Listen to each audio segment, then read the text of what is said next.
Hola, ¿qué tal? Bienvenidos una vez más a videos de probabilidad estadística. Hoy vamos a hablar de estimadores de máxima verosimilitud en familias no regulares. El problema de hallar el estimador de máxima verosimilitud no es ni más ni menos que hallar el argumento máximo de la función de verosimilitud. Es decir, que bajo una hipótesis de I de, de la conjunta, del producto de las marginales. Muchas veces ese problema, en lugar de resolverlo así, conviene hallar el argumento máximo del logaritmo de eso. Total, como el logaritmo es una función monótonamente creciente, no afecta nada, y eso nos permite convertir el producto en una suma y dejarlo expresado de esta manera. En toda esta presentación, los logaritmos van a ser naturales, es más cómodo usar este símbolo, pero sepan que todos los logaritmos que van a aparecer acá son naturales.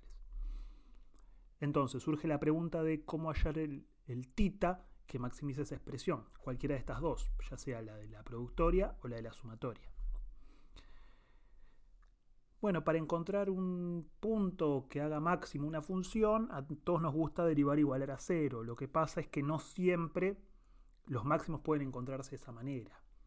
Para que un máximo pueda encontrarse derivando igualando a cero, la familia tiene que ser lo que se llama familia regular. Básicamente tiene que cumplir tres condiciones.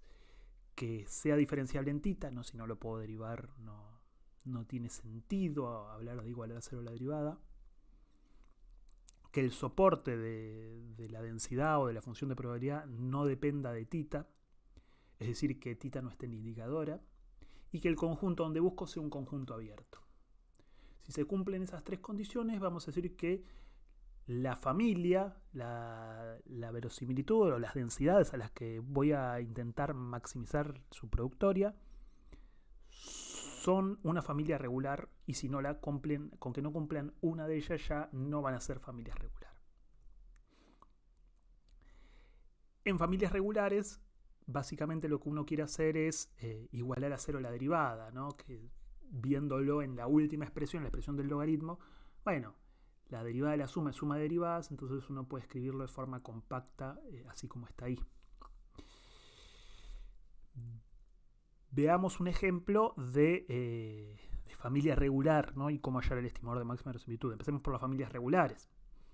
Básicamente dice que tenemos que la duración de ciertas lámparas es una variable aleatoria exponencial de parámetro lambda, y nos pide hallar el estimador de máxima verosimilitud y estimar el parámetro en un ejemplo de 20 ensayos y 53 horas.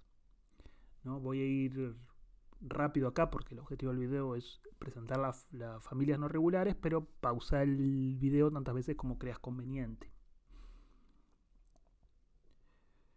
Bueno, la densidad de una exponencial es recontra conocida, eso es diferenciable, θ en este caso lambda no está en la indicadora, y el conjunto donde voy a buscar lambda es el 0 más infinito, que es un conjunto abierto.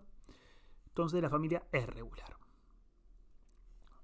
Bueno, si la familia es regular, el logaritmo de la densidad, suponiendo que x está en su soporte, se puede escribir como el logaritmo de lambda menos lambda x. Y con lo cual su derivada sería simplemente 1 sobre lambda menos x.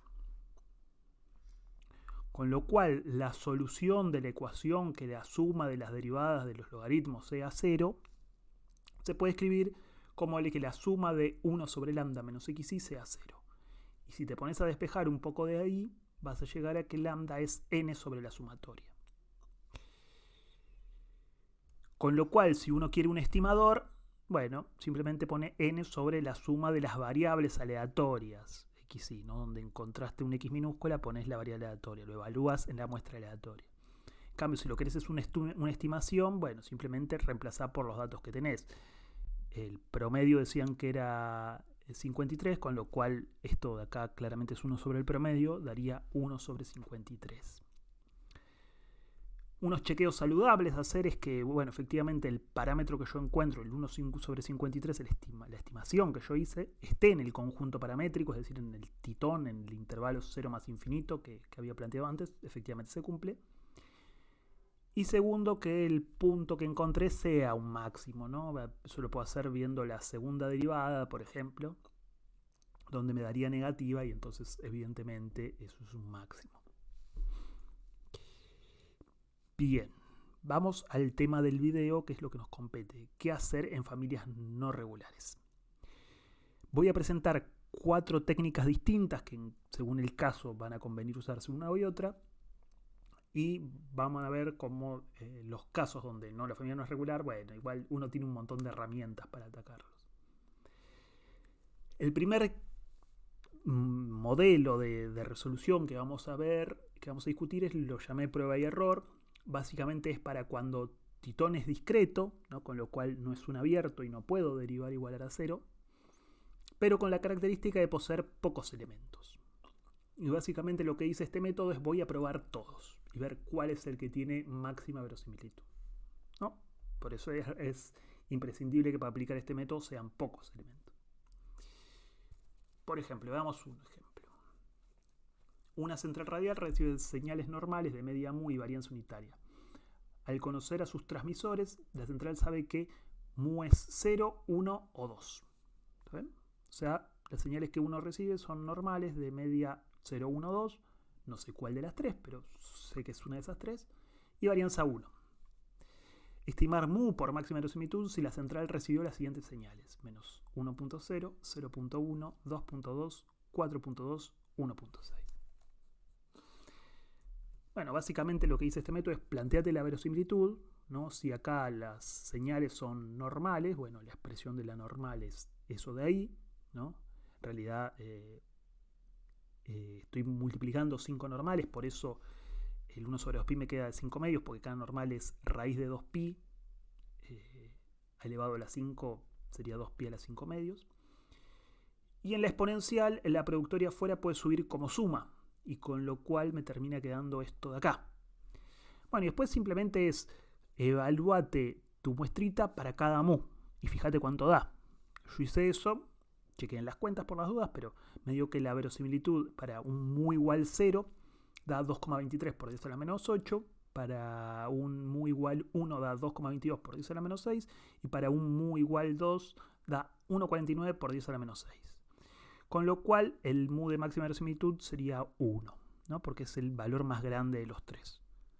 Básicamente este método plantea, si tenés pocos casos, como acá que eran 3, probalos todos y fíjate cuál tiene más grande verosimilitud. Muy razonable. El segundo método que vamos a analizar es qué pasa cuando tita aparece en la indicadora. Básicamente este método se llama inspección y lo que dice es, bueno, grafica y te vas a dar cuenta dónde está el máximo. Por ejemplo, el ingreso per cápita mensual de los habitantes de Cava sigue una distribución Pareto de parámetros m mayor que 0 y alfa 2,5. En una muestra de 50 personas se observó un ingreso mínimo de 93.785 pesos. Estimar m por máxima verosimilitud. Bueno, simplemente copiamos la densidad de la Pareto. Básicamente es 2,5 por m a la 2,5 sobre x y a la 3,5, siempre y cuando los x sean mayores o iguales que m, ¿no? Multiplico 50 de estos símbolos, porque dice que la muestra hay 50 personas en la muestra, es decir, 50 muestras. Y bueno, la pregunta es ¿cómo trabajo esto para poderlo graficar? Bueno, veamos cómo el 2,5 y el x sub i a la 3,5, bueno, eso van a ser constantes. Como ahí no aparece m, importa, no las voy a tener en cuenta. Voy a decir que voy a hablar de que la verosimilitud es proporcional al resto. Obviamente esa constante proporcional es positiva, ¿no? Si no, me cambiaría los máximos por los mínimos, pero como esto siempre uno trabaja con densidades, eso se va a cumplir. Fíjense que el m de 2,5 pasó a 125 porque básicamente es m a la 2.5 multiplicado por m a la 2.5 50 veces. Es decir, m a la 50 por 2,5, es decir, m a la 125. Y el producto de las indicadoras es una indicadora porque las indicadoras solo pueden valer 1 o 0, por lo tanto su producto solo puede valer 1 o 0. Y está prendida solamente si todas son 1. Es decir, si todos los x son mayores o iguales que m, es decir, si el mínimo de las x es mayor o igual que m. Con lo cual la función que tengo que graficar para ver dónde está su máximo es mucho más sencillo, es un polinomio. Básicamente, si uno grafica algo así, uno puede ver una curva creciente. La forma cuantitativa no es importante, pero uno ve fácilmente que esto es creciente, pero que no está aprendida siempre esta expresión. Básicamente, para m's entre 0 y el mínimo, bueno, ese indicador así va a estar prendido y esto se va a comportar como el polinomio. Pero a medida que m se hace más grande que ese mínimo, bueno, la verosimilitud va a pasar a ser 0. Fíjense que yo le estoy graficando una verosimilitud con un moñito arriba porque no es exactamente la verosimilitud, pero había una constante de proporcionalidad entre ambas, no hay problema con eso. Con lo cual, bueno, una vez que pude hacer el dibujito, fácilmente uno dice, mira, el m de máxima verosimilitud es el mínimo y por lo tanto es el número que me hayan dado, 93.785. Es muy sencillito, ¿no? El chiste está en simplificar la expresión, ¿no? Típicamente voy a tener que juntar indicadoras, así que probablemente tengo que usar un máximo o un mínimo. Y después simplemente es, bueno, fíjate si es creciente o decreciente, la forma en particular no importa tanto, si es creciente o decreciente, acá claramente era creciente. Con lo cual, bueno, es fácil ver dónde está el máximo. El tercer ejemplo que vamos a hablar es la reparametrización. En particular, la reparametrización en familias multinomiales, ¿no? En familias multinomiales, dependiendo de cómo uno plantea el problema, te puede quedar que el conjunto paramétrico sea abierto o no. Veamos a qué me refiero. Un ejemplo. Automotos y camiones arriban a la autopista de manera independiente. Si de 100 vehículos observaron 60 autos, 30 motos y 10 camiones, estimar por máxima verosimilitud las probabilidades de cada vehículo, ¿no? Esto claramente es una multinomial. El tema es ¿qué multinomial? Bueno, si yo llamo XA a la cantidad de autos, XM a la cantidad de motos y XC a la cantidad de camiones, es una multinomial 100 de probabilidades PA, PM y PC. Con lo cual, con esta parametrización, θ sería las tres probabilidades y el conjunto paramétrico serían las probabilidades en R3 tal que sean mayores que 0 y su suma de 1. Fíjense que si uno grafica este conjunto, bueno, me queda un triángulo contenido en un plano, ¿no? El plano de normal 1, 1, 1, ¿no? Tiene que vivir en PA más PM más PC igual a 1. Con lo cual, una figura plana en 3 dimensiones no es un abierto. No puede nunca ser un abierto. Si uno plantea una bola o una hiperesfera, una esfera en este caso, alrededor de un punto, bueno, va a salir siempre del triángulo porque está en un plano. Con lo cual esto no es un conjunto abierto y no podría derivar igualar a 0 acá. Pero ¿qué pasa si en cambio uno parametriza el problema como que XA, XM y XC, es decir, la cantidad de autos, la cantidad de motos y la cantidad de camiones, es una multinomial pero de parámetros 100 y PA, PM y 1 menos PA menos PM, ¿no? Porque como las tres probabilidades tenían que sumar 1, bueno, uno puede decir que la tercera es 1 menos PA menos PM. En ese caso, θ solo va a ser un vector de dimensión 2, PA, PM, y el conjunto paramétrico van a ser todos los P y PM en R2, tales que PA es mayor que 0, PM es mayor que 0, pero la suma es menor que 1. Obviamente no hace falta que pidas igual a 1 porque el resto de probabilidad que te falta van a ser los camiones. Cuando uno grafica en 2 dimensiones este conjunto, se da cuenta que sí es un abierto acá. Acá no hay problema. Acá queda un triangulito. En el plano sí es un abierto, ¿no? Las bolas en 2 dimensiones serían circunferencias, con lo cual uno puede pensar siempre para cada punto del interior del triángulo una circunferencia que lo rodea y que queda dentro del gráfico. Con lo cual acá sí puedo plantear la verosimilitud. Tengo un solo símbolo multinomial, ¿no? La función de probabilidad de la multinomial es 100 factorial, 60 factorial, 30 factorial, 10 factorial. Ya lo estoy evaluando en mi muestra.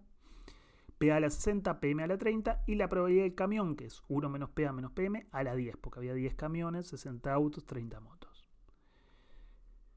Bueno, listo. Es un abierto, es recontraderivable, no está θ en la indicadora, puedo derivar igualar a 0.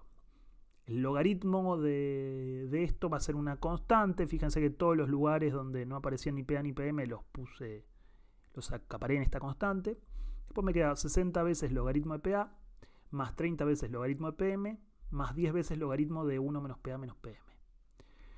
Bueno, tengo que igualar a 0 la derivada. En este caso tengo que derivar respecto de dos variables. Voy a derivar respecto de PA. Eso me da 60 sobre PA menos 10 sobre 1 menos PM menos PA. Este menos de acá es porque después tengo que derivar la derivada de lo de adentro, con lo cual ahí aparece el menos. Y la derivada respecto de PM, que es similar. 30 sobre PM menos 10 sobre 1 menos PA menos PM. Ahora quiero igualar a 0 esas dos ecuaciones. Por un lado tengo que 60 menos PA, 60 dividido PA menos 10 sobre 1 menos PA menos PM tiene que ser igual a 0. Y simultáneamente 30 sobre PM menos 10 sobre 1 menos PA menos PM. Te invito a que agarres un cuaderno y despejes P y PM, no va a ser difícil. Pero te va a terminar dando que PA es 0,6 y PM es 0,3. Lo puedes chequear muy fácilmente. 60 dividido 0,6 es 100. 1 menos 60 menos 0,6 menos 0,3 da 0,1. 10 sobre 0,1 es 100 de nuevo. 100 menos 100 da 0. Y lo mismo acá. Este segundo término va a ser 100 por lo que mencioné recién. Y este va a ser 30 dividido 0,3 también es 100. Va a dar 0. ¿No? Entonces fácilmente podemos chequear que esos dos valores cumplen estas ecuaciones. Ya te digo, si no se te ocurre cuál, no hay problema. Despejalo. Son muy fáciles de despejar estas ecuaciones. Y bueno, así uno encontró los estimadores y ya terminó el ejercicio. El cuarto método que vamos a analizar es un poquito más sofisticado y sirve para cuando el conjunto paramétrico es discreto, pero son muchas como para probarlos todos. Muchas o infinitas incluso. Entonces, lo que conviene hacer en estos casos es analizar el crecimiento y decrecimiento de la verosimilitud. Es decir, en dónde crece y en dónde decrece. Si uno puede caracterizar totalmente dónde la verosimilitud crece y dónde decrece, va a encontrar el máximo, porque el máximo es el punto donde venías creciendo y empezaste a decrecer. Vamos a verlo por medio de un ejemplo. Un novedoso algoritmo de una empresa líder acumula 65 victorias en el Go. Dicho algoritmo tiene una probabilidad de victoria de 0,95 en cada partido. Estimar por máxima verosimilitud la cantidad de partidas jugadas por el algoritmo. Bien. Llamemos X al número de partidas ganadas por el algoritmo, ¿no? Suponiendo que jugó N. Juega N, gana X. Deseo estimar N si se observa que X fue 65, ¿no? Es decir, que tengo una muestra binomial de parámetros N y 0,95, ¿no? N porque son la cantidad de partidos que jugó, 0,95 porque es la probabilidad de ganar. Y mi conjunto paramétrico son todos los N naturales, tales que N sea mayor o igual que 65. ¿Por qué N tiene que ser mayor o igual que 65? Bueno, porque ganó 65 veces. Seguro que N va a tener que ser mayor o igual que 65. Bueno, joya. ¿Cómo es la verosimilitud? La verosimilitud de un símbolo binomial es N tomados de 65, 0,95 a la 65, 0,05 a la N-65. Vamos a poner de un lado todos los lugares donde no aparece N y por otro todos los lugares donde sí aparece N. Fíjense que este combinatorio lo puedo escribir como N factorial, 65 factorial, N menos 65 factorial. Separo, ¿no?, la parte donde no tiene N y la parte donde tiene N. El 0,95 a la 65 se lo lleva a la parte que no tiene N. Y este 0,05 a la N menos 65 lo voy a escribir como 0,05 a la N sobre 0,05 a la 65. De nuevo, la parte que no tiene N lo pongo a la izquierda, la parte que tiene N a la derecha. ¿Por qué uno hace esto? Bueno, porque como quiero analizar en qué intervalos, para qué N esto crece y para qué N esto decrece, bueno, lo único que voy a observar es esta segunda parte que tiene N, ¿no? Porque la primera es una constante de proporcionalidad positiva.